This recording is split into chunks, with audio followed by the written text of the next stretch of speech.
will need to use food coloring, mix it into salt. Secondly, mix it well all together.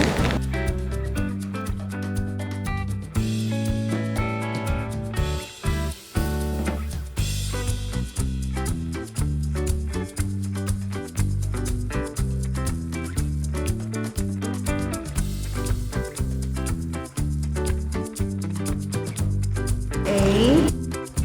Next, let's do E. I. O. The last one is letter U.